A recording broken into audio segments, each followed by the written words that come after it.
Boa tarde para todo mundo.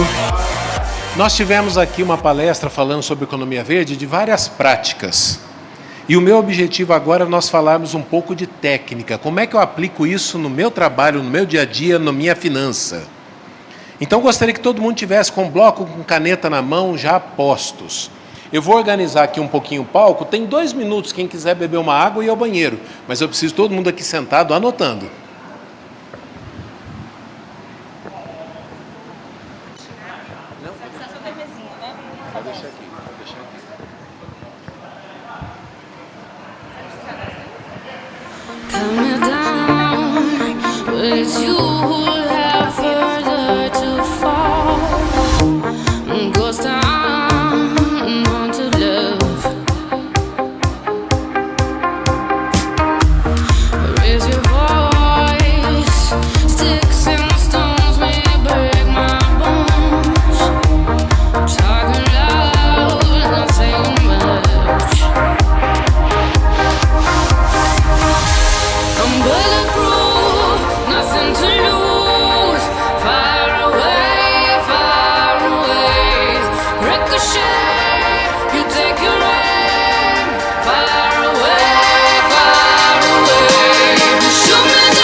Quando nós falamos sobre beber água, tem gente que fala, não, eu não sou muito de beber água, não, eu gosto de suco.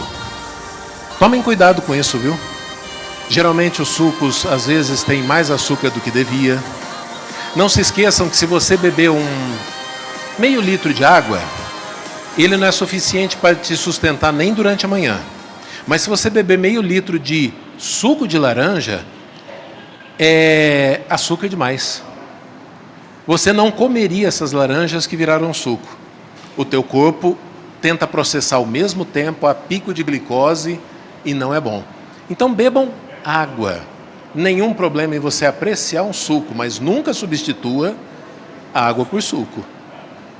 Já fiz a situação de beber água e apertar o suco. Bebi o suco, mas beber água, não consegui ficar sem água. Não resolve. Para mim não substitui.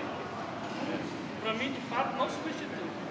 Tem gente, eu quero água. Aí às vezes eu chego com o cliente, estou trabalhando lá, o cliente, aceita alguma coisa? Pode ser uma água. Uma Coca-Cola não tá bom, não? Eu falei, eu tomo a Coca. Mas primeiro eu quero água. Sem água. É a água. É a água. E por que eu peço para vocês anotarem? Eu falo por mim. Eu não confio muito na minha memória, não. Eu prefiro anotar, está ali anotado. Geralmente, depois de anotar, eu lembro. Não preciso nem olhar a anotação, mas se eu não anotar, não fixa, não. Você já se conhece? Você sabe se você é uma pessoa visual, auditivo, tátil? Tem gente que, se não pegar nas coisas, ele não viu. Primeira coisa que ele faz, deixa eu ver, já estende a mão. Tem gente que é tátil, se não pegar, ele não entendeu, ele não viu. Tem gente que aprende ouvindo. Eu já sou meio surdo, então não é esse o meu caminho. E tem gente, tem que ser só pegando, só mexendo. É assim que se aprende. Diferente. Então nós temos que nos conhecer. Como é que você aprende? Como é que você fixa o conteúdo? Primeiro, acho que a gente tem que falar da gente. Eu sou cristão, eu sou pai, eu sou professor, já tenho mais de 30 anos como professor. E nessa época, eu aprendi muito que ensinar é conseguir pegar qualquer conteúdo e transformá-lo numa coisa fácil, transformá-lo numa coisa simples. É essa transcrição de fala que eu aprendi a ser o meu caminho. O meu caminho é essa capacidade de pegar uma ideia que a pessoa tem e ajudar essa pessoa a colocar isso na prática, colocar isso no dia a dia. Esse foi o meu caminho que eu aprendi durante a minha vida. Eu creio em Deus, com respeito a quem não crê, mas assim, eu tenho certeza que isso foi um dom, e eu quero usar esse dom para ajudar as outras pessoas. Se eu tenho essa facilidade de pegar qualquer conteúdo e consegui-lo adequar, eu acho que é isso que eu tenho que colocar em prática. Você já conversou com crianças de 7, 6 anos? Você já conversou com o seu patrão? Ou com alguém que trabalha com você com um pouco mais de idade? Você fala do mesmo jeito? Nem se você falar do mesmo assunto, da mesma coisa, você fala de formas diferentes. Então você é poliglota, às vezes sem saber. Porque você precisa ter essa dinâmica de transitar entre todas as idades, em todas as épocas, em todos os assuntos. Se você domina um conteúdo, você sabe explicar. Você já viu aquela pessoa que fala, eu sei, mas eu não sei explicar? Com todo respeito, sabe não. Ele passa por cima, assim, ele flutuou por cima do assunto, mas ele não sabe. Então esse é um pouco do Silvio, que tenta falar. Alguém poderia se levantar e vir aqui também falar qual que é o teu caminho de vida? Você já achou qual que é o teu caminho de vida? Alguém poderia vir aqui na frente falar? Por favor.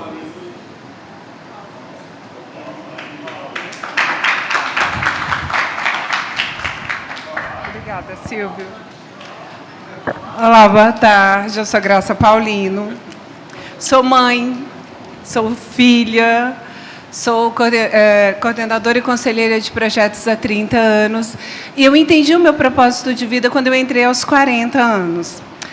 Aos 40 anos eu tinha um casamento bem-sucedido, 4 filhos, estava saindo do segmento público e divorciei.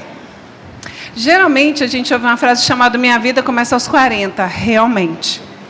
E tendo 4 filhos, eu tive um filho com 39 anos, meu último, eu entendi que a linguagem que eu ia usar com o bebê não poderia ser com a linguagem do meu filho, que tinha 7 anos, depois da linguagem que tinha um que tinha 12, e uma outra adolescente de 15, que era uma menina e 3 meninos. Eu precisava construir esse perfil de mãe com 3 etapas. Foi o que você falou. Então, eu fui estudar. Porque mãe se constrói, assim como profissionais são construídos, relacionamentos são construídos. E aí, eu entendi, Rocco, o meu propósito. E hoje, um dos meus propósitos de estar aqui, porque quando você sabe o seu propósito, é mais fácil. Quando você sabe o endereço, onde você vai chegar. E o que mais nós entendemos à nossa volta é que nós temos uma geração que não sabe o propósito. Não sabe para onde vai, como vai e com quem vai. Então, hoje, o meu propósito é transferir riquezas. E riquezas é a diferença que foi falada aqui entre preço e valor, que também eu aprendi isso aos 40 anos.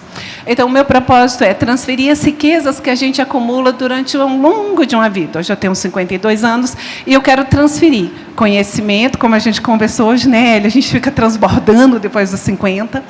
Transferir experiências, transferir também riquezas materiais, oportunidades e, principalmente, transferir o legado que nosso país assim tem demais, né? Todos nós somos muito ricos em história. O Brasil é um país verdadeiramente com histórias riquíssimas.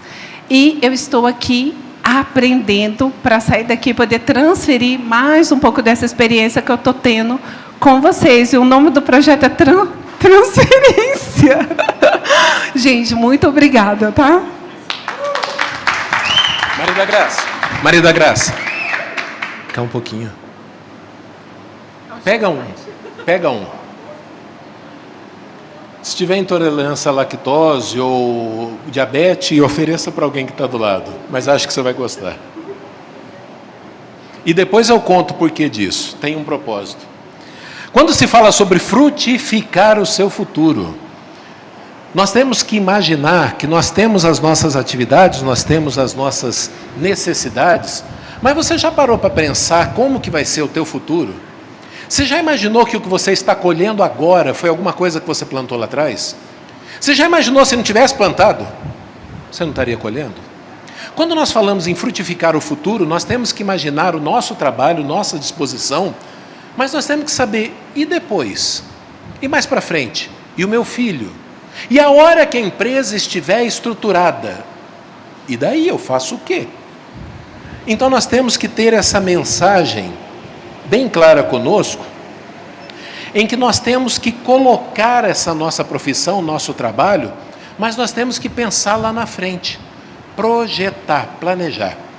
Quando nós falamos então sobre frutificar o teu futuro, você está fazendo agora a sua empresa deslanchar. Eu quero que minha empresa deslanche, eu quero que ela modifique, eu quero que ela seja um diferencial. Então você tem que fazer o quê? O agora para colher depois. Sinto muito, mas se você tem toda a boa vontade, ela não vai deslanchar agora. Isso tem que ser trabalhado. Quando nós falamos então sobre essa economia verde, é um dos caminhos que você pode utilizar para frutificar isso. Quando se fala em economia verde, não pensa só em planta, não pensa só em agronegócio. Economia verde é um sistema de vida que você escolhe. É um potencial que você tem para conseguir deslanchar qualquer ideia. Quando nós falamos em economia verde, não é só colocar painel solar em cima da tua empresa.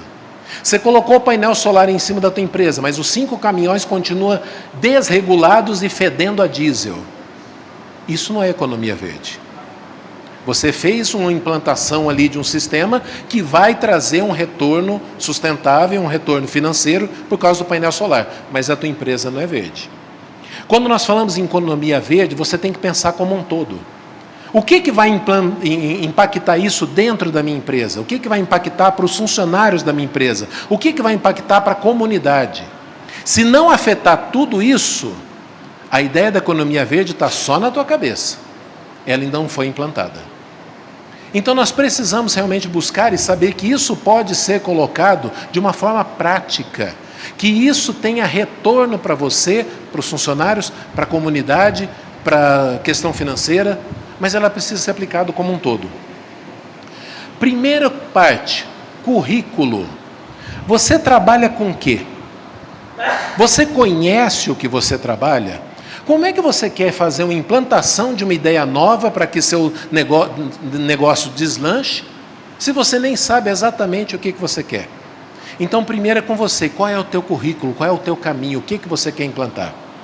O segundo ponto seria a narrativa, essa história profissional. Rapaz, eu sempre adorei, por exemplo, trabalhar com tecnologia. Agora com essa história de, então eu adoro. Que bom que você adora. Quando que você fez um curso? Não, nunca fiz um curso. Tá.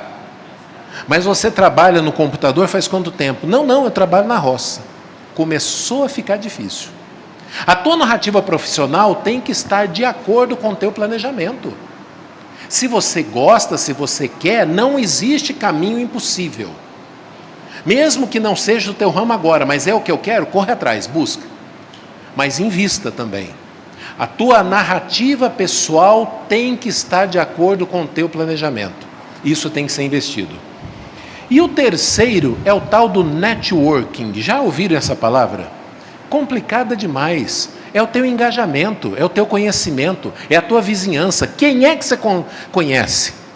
Se eu pegasse teu celular agora, fosse dar uma olhada nos contatos que você tem aí do WhatsApp, quem desses contatos também trabalha com aquilo que você busca? Quem dos seus contatos são os fornecedores daquilo que você busca? Você está fazendo a sua rede de comunicação, de conhecimento? A Transfer, por exemplo, é um exemplo desse elo, que faz a ligação entre o que você pensa e o que você deseja. Você precisa de alguém que seja o fornecedor, mas eu não conheço tanta gente. Mas nós temos uma OSC, uma ONG que conhece. É essa ligação que nós fazemos entre o segundo setor, você que é empresário, com o terceiro setor. Nós somos essa ligação que podemos levar a você o que você está buscando para atingir os objetivos que você realmente está se empenhando. É esse caminho que nós temos que fazer. E nós temos vários tipos de vínculo quando nós falamos sobre frutificar o futuro. Nós temos ali a questão de empregabilidade. Que tipo de relação você tem com a sua empresa?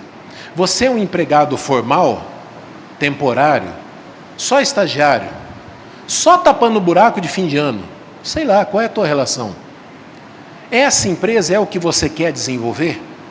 Então passe de um funcionário temporário para um efetivo. E como que você faz isso? Você faz aplicando realmente aquilo que você busca. Se é o que você busca, você tem que colocar isso em prática.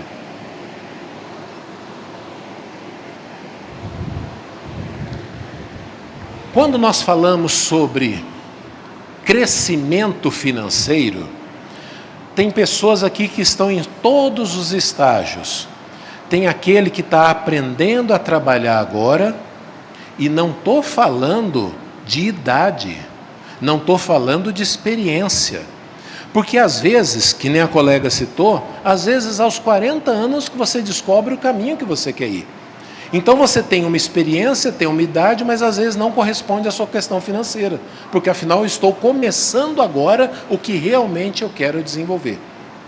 Em que estágio que você está sobre o teu crescimento financeiro?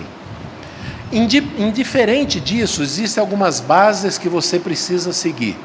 Quando você fala, eu quero desenvolver o meu financeiro. Primeiro ponto, adequação vocacional. Qual é a tua vocação? Você quer trabalhar em quê? Você quer ser capaz de quê? Uma pessoa tímida, ela pode ser palestrante? Claro que pode. Mas ela vai ter que investir na desenvoltura da sua fala. Isso no mínimo.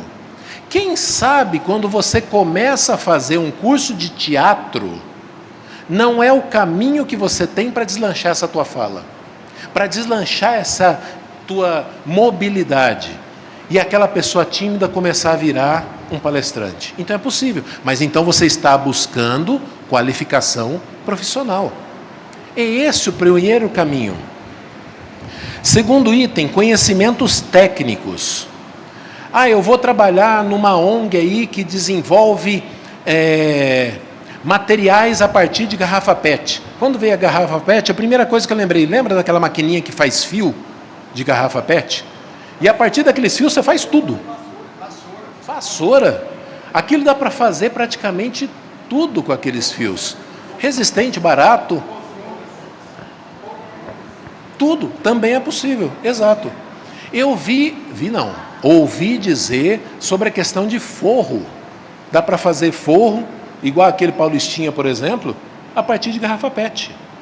Então é possível fazer de tudo, só que para isso você precisa ter o conhecimento. Não, mas não sou eu que vou fazer, eu vou contratar alguém para trabalhar. Meu amigo, se você é o gestor desse trabalho, você precisa conhecer cada passo, cada item da produção, do zero ao produto final. Você precisa conhecer para gerenciar, para indicar, para trabalhar. Você não pode ser o gestor sem conhecer o funcionamento. Até para mandar alguém fazer, você tem que saber como é que o processo funciona. Então esse é o outro passo. Conheça, esteja na pele daquele funcionário que você queira indicar, que você queira contratar. Você precisa conhecer. Outra questão chama-se sobre a ética profissional. Não dá para pensar, não vamos falar dos exemplos reais, tem muito exemplo ruim por aí. Vamos falar do bom exemplo. Você quer abrir uma empresa, mas não quer que ela feche dali a 5 anos com uma multa ambiental enorme. Você sabe o que a tua empresa tem como resíduo? Ou você vai deixar o dia que aquele resíduo gerar uma multa que quebra a tua empresa? Ou você vai tentar mentir nos dados para poder vender aquele produto como se fosse um produto verde, ou seja, que cuida do ambiente, que cuida do futuro, mas de verdade ele não é. Para o dia que o cliente descobrir, ele parar de comprar e ainda fazer a tua caveira no mercado. Então nós precisamos ter uma certa idoneidade. Quando se fala sobre ética, você tem que pensar naquilo que você quer, naquilo que você pode e naquilo que você deve fazer. Porque tem coisa que você quer fazer, mas não pode. Tem coisa que você pode, mas não faz. E tem coisa que você não faz, mas não quer. Então é um círculo aí que a ética funciona somente quando você quer, você pode e você faz. Tem que ter uma prática, tem que ter um conjunto. Essa é a ética profissional. Ela não pode prejudicar alguém para você ter lucro. Esse não é o caminho. E como último item, você tem que ter uma boa condição mental. Muita gente hoje está negligenciando a questão da saúde mental. Tem gente que, se deixar, trabalha os 7 dias da semana, durante 4 semanas e meia por mês, durante os 12 meses do ano. Das duas, uma, ou vai internar ou vai ser um enterro lindo. Gente, o que você busca? Você busca ficar rico? Você já começou errado. Se você busca ficar rico, tenta na Mega Sena. Tem mais chance. E olha que é difícil. Agora, se você quer fazer um trabalho bom, diferenciado, com um produto de qualidade, ficar rico é consequência, mas não é o objetivo final. Então você tem que entender que a paz de espírito vale muito. Você tem que trabalhar, mas a custo de quê? De colocar o teu funcionário trabalhar na escala de 6x1. E eu ouvi um comentário de uma jornalista essa semana falando sobre essa escala. Quem já trabalhou na escala de 6x1, trabalhou mesmo, sabe como isso é desumano. Não funciona. Como é que você quer que o teu funcionário vista a camisa? É uma frase que a gente escuta muito por aí. Se ele não sente isso da empresa, como é que você quer ter uma boa sanidade mental se você não tem tempo para estar com a família, para deitar numa grama, para apreciar uma cachoeira? Gente, você tem que ter o seu tempo. Mas o tempo que eu estou fazendo isso eu devia estar trabalhando. Você devia estar trabalhando para conseguir o quê? Morrer rico? É o que você vai conseguir. Então, cuidem da questão emocional. Isso é muito importante para o teu crescimento financeiro. Quando nós buscamos, então, esse teu crescimento, você tem que observar que as coisas mudam. Quem aqui, por exemplo, tem vários anos que já está com a sua empresa, com o seu comércio ou com o seu trabalho? Não precisa citar quantos anos, mas tem alguém que já está no mercado de trabalho há um bom tempo? E poderia falar aqui para nós? Por favor, então. Só comentar no que o senhor trabalha, quantos anos, como é que era no começo, como é que é agora? Sim. Boa tarde, gente. Profissionalmente eu sou hoje jornalista. E o jornal O Recado News. Esse jornal eu comecei lá em Planaltina em 1987. Por isso que eu disse que tem muitos dias, né? Tem uns 2 dias. E de 87 para cá tem uma diferença monstra, né?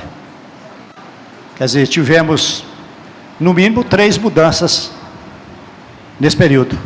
87, lembram os senhores, véspera de uma briga constituinte para se chegar na Constituição de 88. Quer dizer, eu nasci privado do direito de liberdade de escrever. Não é? Em 87 nós estávamos pensando em escrever o que podia. Então, em 88 veio a Constituição nova, nos abriu o horizonte para trabalhar mais abertamente. Nós inventamos praticamente um modelo de jornal, o professor Hélio Rosa sabe disso, que ele acabou viralizando na região toda. Um modelo de jornal X que nós criamos, que acabou viralizando e todo mundo começou a fazer aquele tipo de jornal.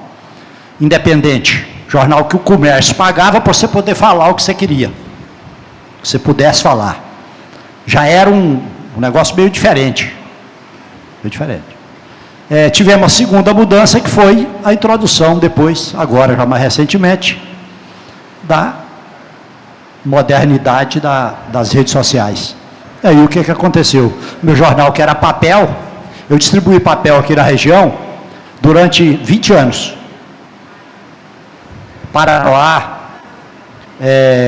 Sobradinho, aqui em Planaltina, Formosa, até Campos Belo, lá na divisa de Tocantins.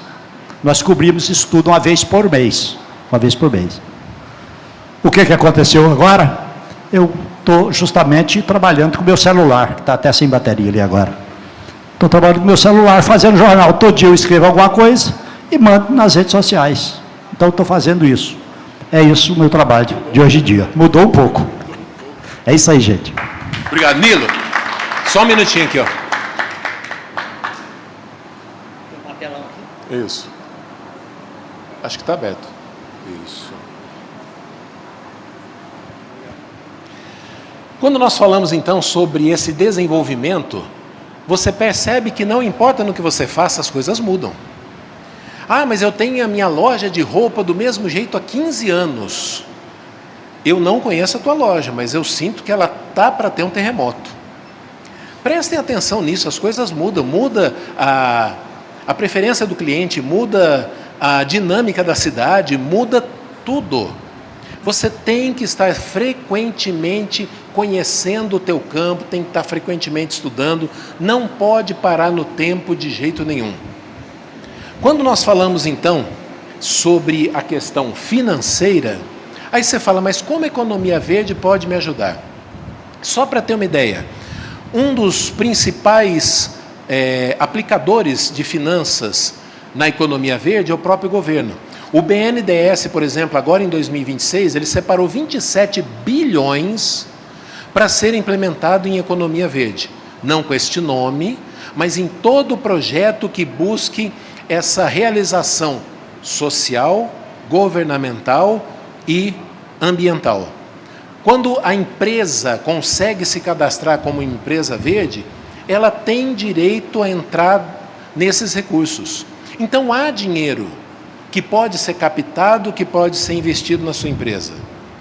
Então, nós temos que perceber que basta você, então, decidir que você quer fazer essa mudança, que você quer implementar um dos caminhos como economia verde dentro da sua empresa, dentro da sua comunidade, e se você fizer isso de forma direta, você tem como captar recursos. Você tem caminhos a seguir que possam ser feitos. Um outro assunto que se fala muito sobre crédito de carbono. Há muitas empresas, já há vários anos no mercado, que não se preocupavam com essa questão da poluição. Hoje em dia as leis estão mais severas. E olha que as leis do Brasil ainda são brandas, mas na Europa muito severas. E como é que eles fazem para compensar essa poluição? Eles compram o crédito de quem produz oxigênio, de quem produz matéria verde. Vamos supor que você tem um pequeno terrinho aqui. Tá, e o que eu vou fazer com isso? A terra está lá inteira ainda, eu nem desmatei para plantar. Que bom que não desmatou. Você já pensou em alugar a sua terra como crédito de carbono? O crédito de carbono funciona mais ou menos assim. A cada tonelada de poluição que você solta, você compra um crédito de carbono, ou seja, uma área específica que produz oxigênio para compensar aquele carbono. Isso depende muito de que tipo de plantação, se é nativa ou não, se ela é uma plantação antiga ou uma plantação de árvores novas. As árvores novas valem mais, porque elas captam mais carbono. E você pode vender esses créditos. Existem empresas, ONGs, que trabalham exatamente com isso, fazendo a ligação entre aquela empresa que polui, mas não tem como mudar isso atualmente, e com você que produz esse crédito. Então isso é possível. Você pode investir numa empresa que produz esse oxigênio, que tem créditos de carbono de sobra. Como se você estivesse comprando uma ação daquela empresa. E como são empresas que potencialmente vão crescer, você sabe que o valor também dessa ação ela vai crescer. Então, crédito de carbono é um mercado que é possível você colocar isso. A economia verde e o segundo setor. O segundo setor é o seu comércio, é o seu trabalho. A economia verde, quando aplicada dentro desta realidade do segundo setor, que são as pequenas empresas, que são as lojas, que é o comércio em si, você observa que ele tem uma aceitabilidade muito maior dentro da clientela. A hora que você fala e demonstra que a sua empresa investe não só na própria empresa, como na comunidade em volta, e isso retorna para os próprios funcionários ou para os próprios moradores, a visão da tua empresa muda. Muda para um lado bom. Você consegue captar clientes que às vezes não iriam para a sua loja, porque afinal, hoje em dia, nós temos muito do mesmo. É fácil você ver, por exemplo, grandes lojas varejistas que vendem secos e molhados, como Ultrabox, como Dia a Dia, como Extra, como Carrefour, que sinceramente é mais do mesmo. Qual é a diferença entre elas? Me ajuda. Pode falar? O preço. Quando nós fazemos um levantamento de preço, e muita gente deve ter feito o levantamento de preço. Olha, isso está mais barato aqui. Mas aquele está mais barato lá. Mas esse produto... Não tem uma loja que você possa comprar tudo que é mais barato. Você percebeu, então, que parece mais do mesmo? Qual vai ser o teu diferencial? Eu vou vender uma coisa que ninguém vende. Me conta o que você achou, porque eu vou espalhar essa notícia. Você vai vender o que diferente? Ainda mais com o acesso fácil que nós temos à internet. Você compra tudo, em qualquer lugar. Então, teu atendimento tem que ser diferenciado. A propaganda que você faz tem que ser diferenciada. Quem sabe se você anunciar que é uma empresa certificada como uma empresa verde? Aquela que cuida do ambiente, cuida dos funcionários, cuida da sociedade. Não é um bom caminho? É possível. Sacolas plásticas. Há pouco tempo atrás, proibiu-se utilizar sacolas plásticas no mercado e agora só as biodegradáveis. Por quê? Quem saiu lucrando com isso? Me ajudem aí. Principalmente a comunidade, principalmente nós. Apesar da empresa ter parado de vender sacola, de dar sacola, mas ela teve que dar soluções, ela teve que contratar alguém para fazer aquelas sacolas retornáveis que você leva para casa, teve que comprar aquelas biodegradáveis. Um pelo outro, não fez muita diferença para o mercado, não. Mas fez diferença para a sociedade. Para quem já viu a ilha de sacolas de plástico, de microplástico que existe no oceano, é absurdamente grande. Mais ou menos do tamanho do estado de Alagoas. Tamanho de um estado. Aquela poça de plástico, de microplástico no oceano. E aquilo é assustador. Pensar que aquilo ainda vai ter mais se nós não cortarmos. Começamos a cortar. Longe do ideal, mas já começou-se a mudança. Então nós temos que ter esse investimento. Se você vai ter mais estabilidade, você vai confiar nos investidores. Você já pensou em pedir parceria para a sua empresa? Vou dar um exemplo de parceria. Net, me ajuda aqui fazendo um favor.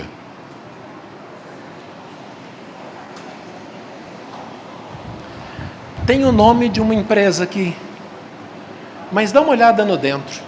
Pega um para você. Nenhum problema com açúcar ou com queijo? Experimenta um e me dá a sua opinião. Pode sentar lá. E me conta só se é bom.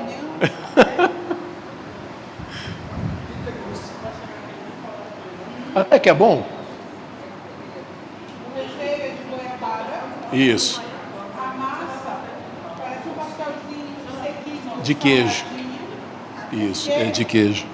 Os sabores casaram, é um produto bom, legal, na minha opinião. Tá ótimo, obrigado. O que acontece? Você tem o queijo e vende as fatias de queijo. Você tem goiabada e vende a fatia da goiabada. Mas e se por acaso eu juntar os dois e vender já o pacotinho pronto? Aí você chega para a empresa, que nem eu cheguei para aquela empresa ali durante essa semana, e falei, escuta, quer fazer uma propaganda da sua empresa? Eu vou participar de um simpósio, muita gente diferente lá, eu vou distribuir, eles vão conhecer. E ele fez o patrocínio desse produto. Eu tive que comprar apenas o saquinho de pipoca, 100 pacotinhos de saquinho de pipoca, paguei R$3. E coloquei um em cada. O que ele fez? Ele tem um produto que todo mundo conhece, queijo com goiabada. Quem nunca ouviu falar em queijo com goiabada? Todo mundo. Mas ele fez uma apresentação diferenciada. Aí ele fala, mas é só chegar para a pessoa e me dar e ele vai entregar de graça? Depende. Ele vai sair com um diferencial, porque afinal vocês vão conhecer o produto dele.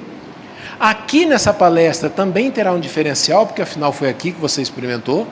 Então você tem duas empresas se beneficiando com essa questão. Isso é um exemplo de economia verde. Economia verde não é apenas o agronegócio, não é apenas aquela questão ambiental. Mas a partir do momento que você junta duas ideias e consegue realizar ela com uma ação só, você está economizando tempo, energias, gastos.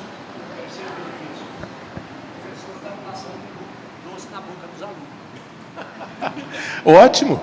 Isso é bom quando o aluno está falando muito. Fala, toma um pirulito, ocupa a boca, para de falar um pouco isso. É útil também. Então nós temos que observar que essa aplicação de você juntar com alguém, você cria novos trabalhos, novos empregos. E isso, infelizmente, tem travado muita gente aí no dia a dia. Em que a pessoa estava acostumada a sempre trabalhar do mesmo jeito, do mesmo modo, e seguir um certo padrão. Gente, esse padrão já se foi. O filósofo Heráclito, isso bem antes de Platão, falava, é impossível uma pessoa se banhar no mesmo rio duas vezes. E na época teve gente que criticou, como não, o rio está ali, eu posso banhar duas vezes. Mas não é o mesmo rio, a água mudou. Você nunca se banhou no rio, você foi lá a primeira vez. Na segunda vez, a experiência é diferente, porque já teve a primeira. Então nem você é a mesma pessoa. Como é que você fala, então, que eu não preciso mudar? Ah, sempre deu certo naquela realidade. Hoje em dia é outra realidade. Então você às vezes tem que mudar de trabalho.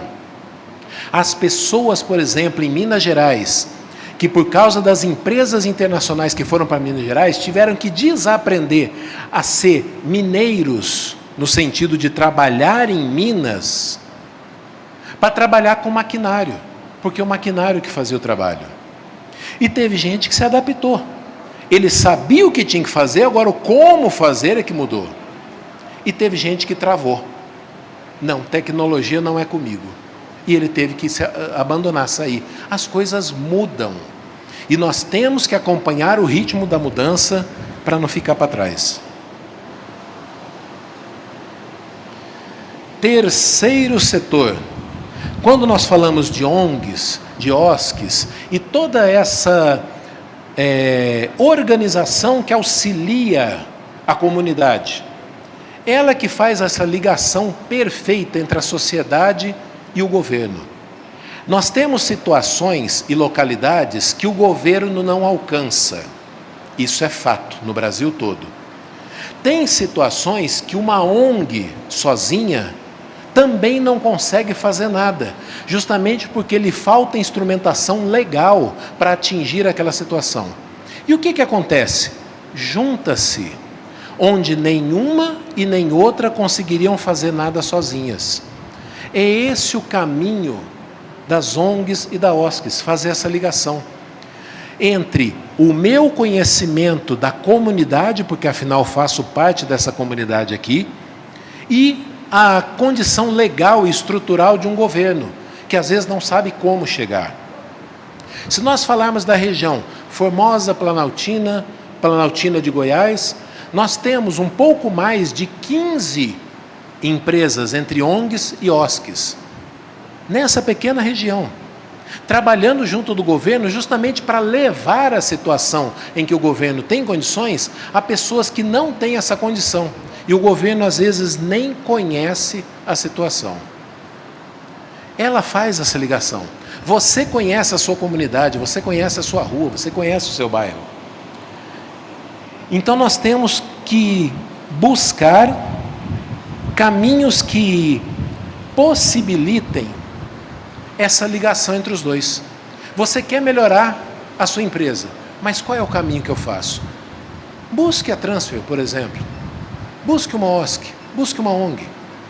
Porque ela conhece a região que você, às vezes, ainda não domina.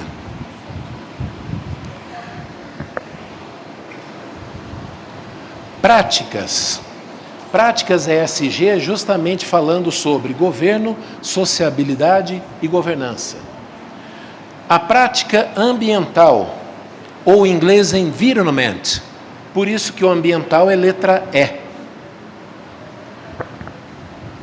Controle de emissões. O que é que você descarta na tua empresa? Tua empresa é uma loja de roupa. Alguém aqui mexe com roupa? Trabalha com roupa? Ótimo. A tua empresa trabalha com roupa. O que você descarta? O que você... Por exemplo? Retalhos. Ótimos. Esses retalhos não têm um destino adequado por enquanto. Ele é descartado. Isso. Ótimo. Leonardo, ajuda aqui, por favor. Vê se é bom. Oferece para alguém, então. Isso. Oferece para alguém, então. E será que ninguém utiliza esses retalhos? Claro que utiliza. E a gente até sabe que utiliza, mas como é que eu vou fazer o meu retalho chegar lá? Eu vou ter que botar num carro, atravessar para outra cidade para entregar e às vezes complica. Só que nós sabemos que o governo, por exemplo, tem recursos e tem fornecimento desses caminhos. É possível você ser cadastrado num programa do governo em que o material que sobra na tua empresa ser levado para outro, sem custos para a tua empresa e sem custos para a empresa que recebe. Há esse caminho, essa possibilidade. E esses caminhos que nós precisamos, então, aprender. Porque o que você descarta é possível ser utilizado para outro. Um exemplo bem clássico é empresas que fabricam açúcar ou álcool a partir da cana. Qual que é o descarte deles? O bagaço da cana. Era. Até mais ou menos 5 anos para cá, não... Isso vale muito hoje em dia.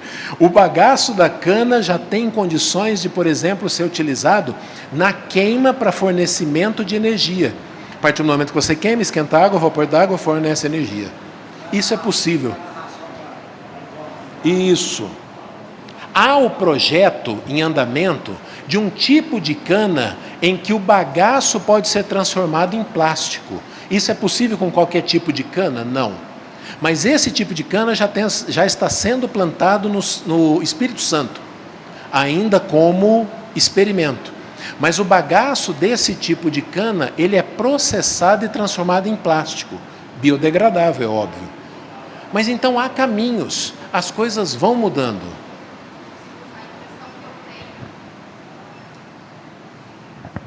A impressão que eu tenho, pensando em segundo e terceiro setor, é pensando em primeiro setor também, mas nas universidades. Eu trabalhei numa universidade lá em Goiás, e tudo que eu vi que vocês têm trazido aqui, para mim existe uma necessidade enorme da pesquisa.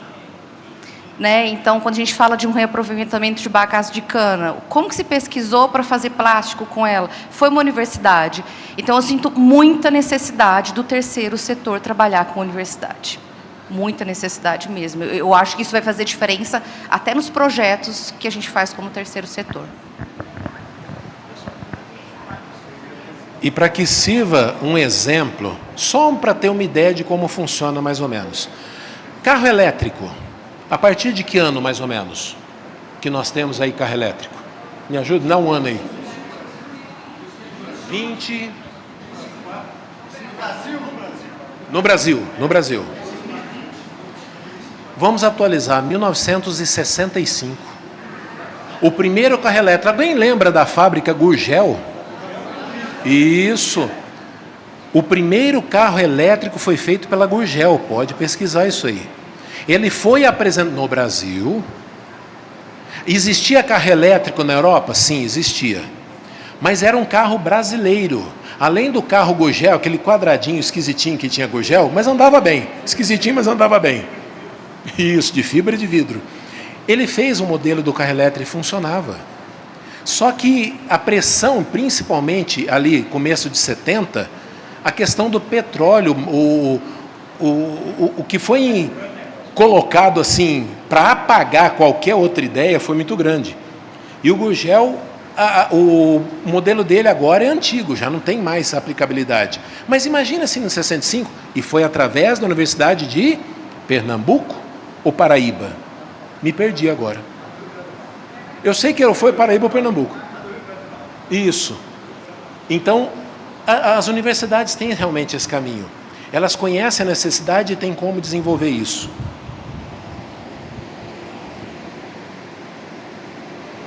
A questão social. Como que nós podemos observar essa questão social? Se você tem uma empresa que utiliza essa questão ambiental para melhorar a tua situação financeira, você só se beneficia. E isso não faz bem, isso não deixa a tua empresa verde, isso nem é uma boa propaganda. Nós temos, por exemplo, como é que é o nome da cidade? Que faz aquele papel lá perto de São Paulo, Mogi das Cruzes. A cidade de Mogi das Cruzes tem uma fábrica de papel muito grande, em que todo o papel que eles fazem é de madeira reflorestada, o que é bom. Mas os resíduos da fábrica de papel ia tudo para o rio. Isso deu um escândalo absurdo há uns 10 anos atrás, em que a fábrica realmente se dizia verde, desenvolvia, mas toda a sujeira, e fábrica de papel produz sujeira e não é pouco, tudo descartado dentro do rio. E isso teve que mudar. Essa questão social não pode ser uma bolha para aproveitar quem tem dinheiro. Você tem dinheiro para botar a questão da luz solar? Parabéns para você. Você tem dinheiro para colocar filtros na sua chaminé para que esse carbono seja transformado ou molecularmente separado aí para não colocar na natureza? Bom para você, mas só para você? E qual é o benefício, por exemplo, dos teus funcionários? Os teus funcionários têm EPI, têm os equipamentos de proteção individual para que eles possam trabalhar com esses produtos e não se prejudicarem? Se não tiver, não está valendo. Você tem que pensar no social, você tem que pensar em volta. O que isso pode ver? A questão social tem que trabalhar com a equidade. Quando nós falamos sobre equidade, às vezes você confunde com dar oportunidade a todos. Que muitas vezes nós escutamos falando por aí sobre a questão do mérito, a meritocracia. Eu consegui por mérito meu. Quem anotou a palavra meritocracia aí no papel, rabisca, porque é um palavrão muito feio. Quando nós falamos em meritocracia, parece que você não dá conta de aplicar as coisas porque você não se esforça muito. Isso é uma mentira grande. Quando você começa uma corrida e você está a 800 metros, 1 quilômetro à frente do outro candidato, aonde está teu mérito? A hora que a pessoa fala, eu trabalho, eu tenho essa empresa, aos 25 anos eu tenho essa empresa, meus parabéns, tu é herdeiro? Ah, por isso que aos 25 você já tem essa empresa. Preste atenção que tem gente que não precisa todos os dias matar um leão para conseguir estudar, trabalhar e cuidar da família. Principalmente as mulheres que têm 3 ou 4 jornadas de trabalho, porque a hora que chega em casa ainda tem louça e tem filho. Exatamente. Aí a pessoa que tem empregado em casa, Ah, mas eu sempre trabalhei, sempre consegui estudar e trabalhar. Claro, a hora que você chegava em casa a comida estava pronta, a casa estava limpa, a roupa passada. Então, meritocracia não é bem assim que funciona. Mas quando nós falamos sobre equidade, deixa eu pedir ajuda de duas pessoas. Pode ser você e você? É rapidinho. Podem ficar em pé até... Vem aqui na frente os dois. É rapidinho.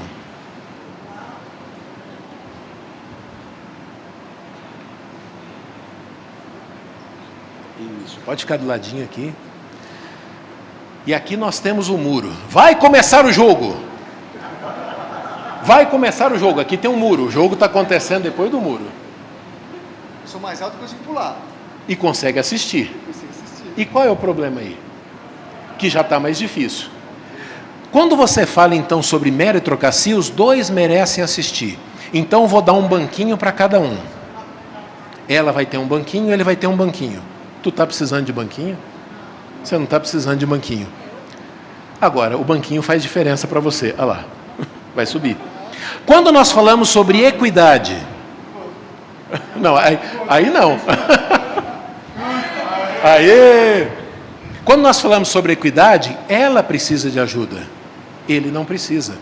Se eu investir para dar um banquinho para cada um, é como se eu estivesse falando, todo mundo merece igual. Cada um merece conforme a sua necessidade. Obrigado. Ah, peraí. Pega um. Isso.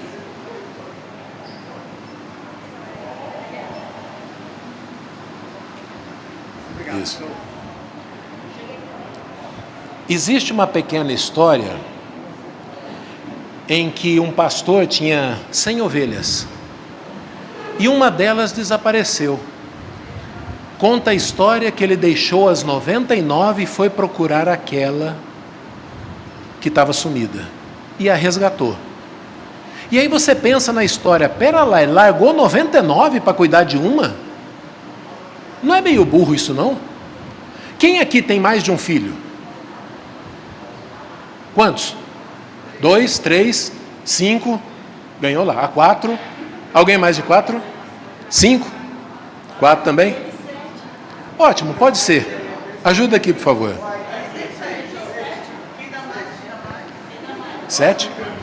Aí, chega aqui então também. A pergunta vai valer para os dois.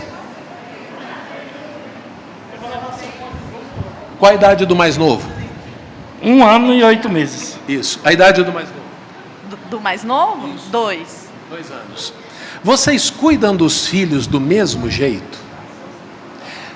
O filho que dá mais trabalho, você dá mais atenção ou menos atenção? E o bom filho, você cuida menos? Sim.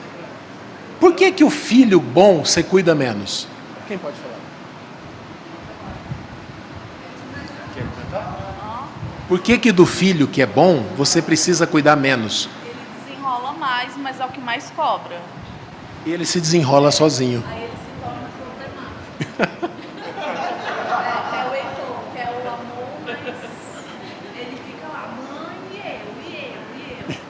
Mas você percebe então que você realmente deixa aquele que dá conta de fazer sozinho? Sim. Gente, Precisa de 2 anos, preciso da ajuda de vocês aqui. mais atenção. Isso.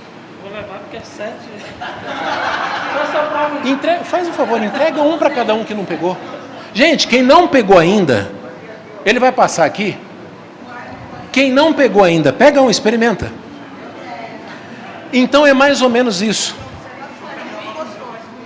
Mas faltou o nome da loja, pra gente poder saber onde é que compra. Tá na tampa aqui.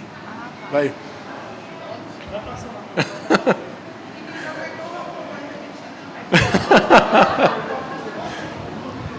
Então, equidade é quando você cuida de quem precisa mais. Se você precisa mais cuidar de um filho problemático, o outro tem condição de se desenvolver. E na questão do trabalho é o mesmo. Você tem que dar atenção àquilo que lhe dá mais trabalho. Mas a situação está boa aqui, eu vou abandonar? Não é abandonar. Você sabe que ali se desenrola sozinho. Ali você sabe que não precisa se preocupar. Você vai se preocupar com o ponto do teu desenvolvimento. Isso. que realmente necessita do seu cuidado maior.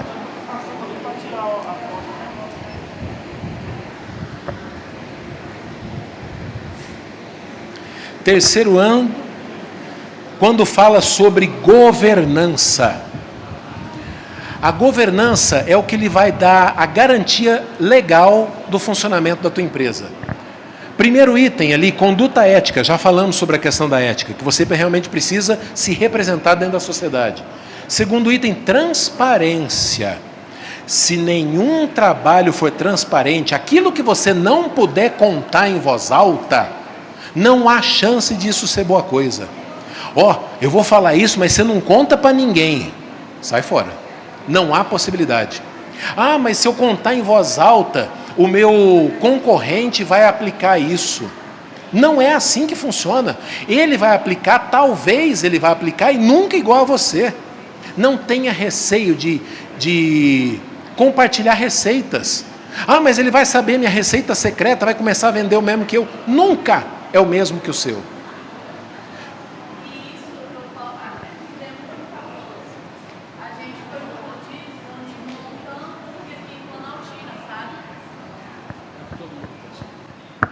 Aqui em Planaltina tem uma hamburgueria que ela é o rodízio de montar o sanduíche. E aí, toda vez que a gente vai lá, eu monto o mesmo sabor, digamos que eu comeria em uma hamburgueria que eu compro à parte, em outro local. Só que quando eu faço o meu, não é o mesmo gosto, com os mesmos ingredientes da hamburgueria. Isso é muito, tá lá, a mesma coisa, a mesma montagem, mas o gosto não é, gente. Acho que a mão tem alguma energia que emite ali e o sabor muda completamente. É real. Eu gosto muito de dar um exemplo. Quem já cozinhou feijão no fogão e no fogão a lenha? O mesmo feijão, a mesma panela não dá o mesmo gosto nunca. Parece brincadeira. Mais gostoso.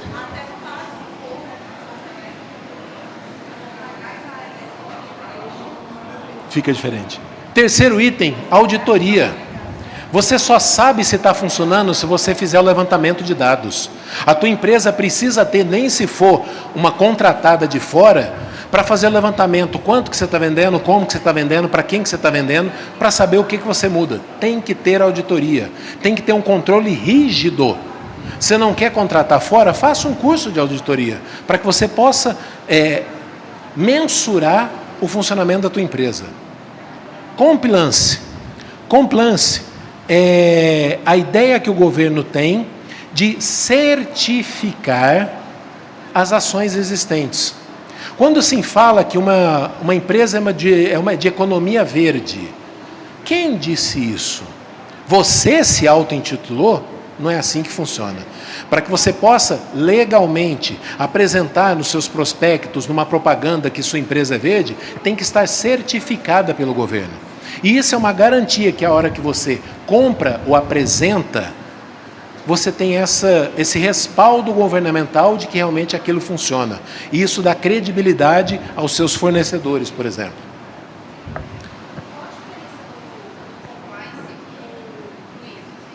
Para o ISO, ele é específico para algumas colocações da tua empresa. Nós temos o ISO, por exemplo, que ele trabalha especificamente com emissão de poluentes. Então, às vezes, você tem o ISO que lhe capacita e mostra que você não é emissor de poluentes, mas isso não quer dizer que a empresa como um todo seja. Mas específico, por exemplo, específico na produção final deste produto, não é emitido. E quem sabe lá no começo ainda é. A certificação geral da empresa e o ISO é para questões específicas.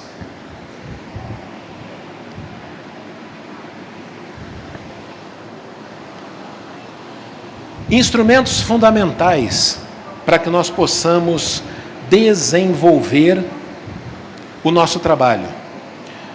Um exemplo simples de serviço ambiental é quando você vai mostrar a receita. O que você usa para produzir os seus produtos? Eu, por exemplo, eu vendo objetos aí a loja popular. tipo Casa Brasileira, tipo Loja Americana, que vende de tudo um pouquinho. E aonde você fez o seu diferencial? Imagina, você compra uma boneca, ela vem dentro de um plástico. Esse plástico é colocado dentro de uma caixa.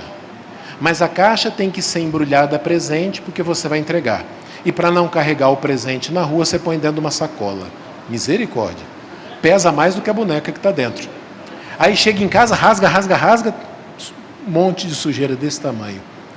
E quem sabe você trabalhar com seus produtos sem tanta sujeira desse jeito? Esse é um bom caminho que nós podemos seguir. Nós temos também adaptação climática. Quando se fala sobre a questão verde, a adaptação climática precisa muito. Nós temos ali, por exemplo, substituir a infraestrutura cinza, que é só o concreto, por soluções que suportem o estresse climático. Você sabe que em certas épocas do ano chove demais. O que você vai fazer? Reclamar com São Pedro não funciona. O que você vai fazer? Você tem que adaptar. Você tem que saber que a tua construção, a tua loja tem que estar adaptada. É a tal da mitigação. Dá para tirar? Não dá. Então vamos adaptar. Tem muitas lojas em São Paulo, já morei em São Paulo, que na entrada da loja você tem que pular uma muretinha, às vezes quase de 30, 40 centímetros. Por quê? Por causa da água que corre na rua. Tem época ali que corre rio na rua e não tem outro jeito. E o que você faz? Teve gente que fez a loja só no segundo andar. Você tem que subir uma escada porque a loja só fica. Se não dá o primeiro, não estraga nada. Adaptação. Como que é a tua loja? O que ela precisa adaptar?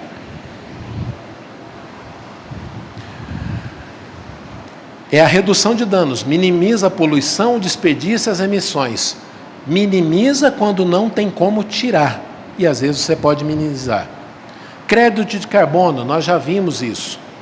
Atualmente, você precisa da verificação da Verra ou da Gold Standard, que são duas empresas estrangeiras, para comprovar que teu crédito de carbono existe, que a floresta existe, que ela já não foi vendida para alguém. Porque se 10 empresas usar a mesma, alguém está mentindo, não está compensando a sujeira. Mas já está em projeto no Brasil ter a sua própria certificação. Vai ficar mais fácil. Mas isso é bom quando você tem a tua floresta já para alugar. A economia verde e você. Você. O que você pode fazer? Será que na tua casa dá para separar o lixo? Você fala, não compensa. Porque depois chega o lixeiro e joga tudo junto. Aqui em Planaltina já não é isso. Quem observou tem um caminhão verde e um caminhão laranja. E eles carregam produtos diferentes. Principalmente em condomínios, que o lixo é maior, se o condomínio fizer o seu cadastramento, eles levam o lixo separado e tem destinação separada. Talvez seja uma coisa pequena, mas é algo que você já pode fazer. Já é um primeiro caminho. A economia verde e sua comunidade. A sua comunidade pode ser onde você estuda, pode ser onde você trabalha. O que você faz para os outros? Ah, mas eu vou gastar do meu dinheiro para os outros? Quem falou em gastar? Mudança de atitudes. Mudança de atitude dentro, por exemplo, da sua empresa, que fornece aqueles copinhos de água ou de café. Principalmente para quem gosta de café. Quantos copinhos daquele por dia? Para cada um? Mais ou menos. E quem sabe você, na próxima reunião, dá de presente uma canequinha para cada um. Escreve lá na canequinha, meu café. E cuida, porque não vai ter mais copinho em plástico, porque nós não vamos sujar. Cada um tem sua caneca. Sabe, mudança de pensamento, mudança de atitudes, para que a sua comunidade possa ser desenvolvida. A economia verde e sua renda. Lembre-se desse ponto.